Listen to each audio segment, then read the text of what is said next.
Dear friends and car freaks, this is a big moment. The Volvo performance concept cars have now been further developed into real driving machines.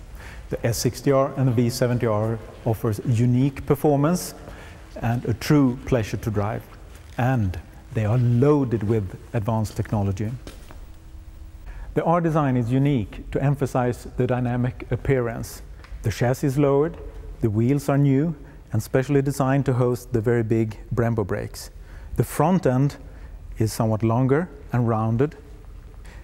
The grille is lowered positioned and has a frame of matte silver, matching up with the frame around the headlamps. The spoiler openings are lowered and enlarged to give more cooling air to the engine and to the two intercoolers. The new R engine delivers 300 brake horsepower and 400 Newton meter. It is a 2.5-liter 5-cylinder engine. The increased cylinder volume, the new bigger turbo, and the double variable camshafts are some of the reasons behind the increased power. Maximum torque is reached already at 2,100 RPMs. That gives a good acceleration and response at all speeds. We have two gearbox alternatives, a 6-speed manual or a 5-speed automatic with Geartronic and Sport Comfort mood selector.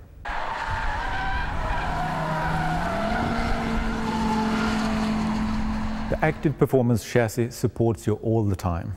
When you are starting or accelerating, the car becomes more rear-wheel driven and the shock absorbers in the rear end close up so the car don't pitch.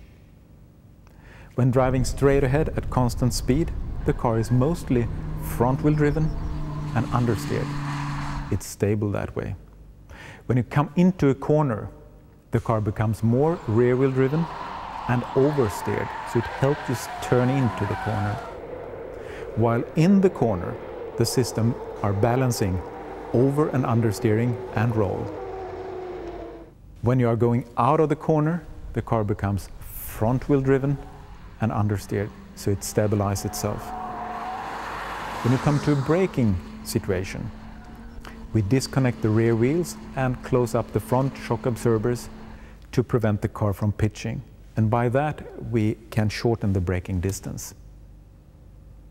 This is the behavior that the car has all the time. But on top of that, you can select 3 different chassis settings: Sport, Comfort, or Advanced Sport. Sport setting is what is normal for this type of car, quite firm and roll stiff.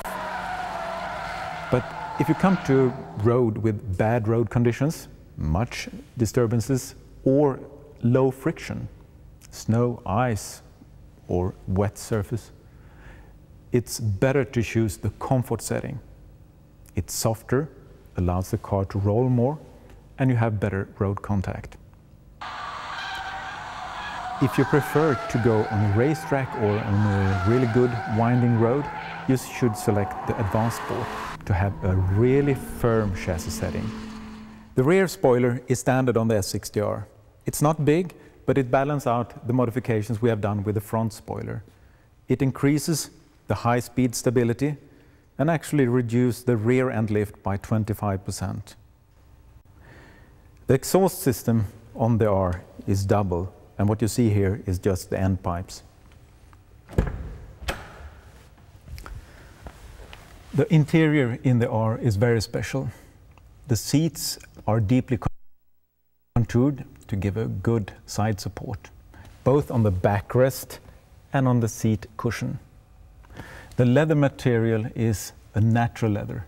It's unpainted, and you see the natural grain of the leather, and it will age with beauty. The rim of the steering wheel have an oval cross-section and a pronounced thumb support for better grip. Both the rim and the airbag unit are finished in leather and have a blue accent stitching. The instrument dials are in metal and finished in blue. The visor over the instrument is in leather with the same type of blue stitchings as on the steering wheel. The door trim details are in brushed aluminum. And if you are a family man like myself, you should know there is a V70R as well. with the extra level of versatility, and it still has the same handling and performance characteristics as an S60R.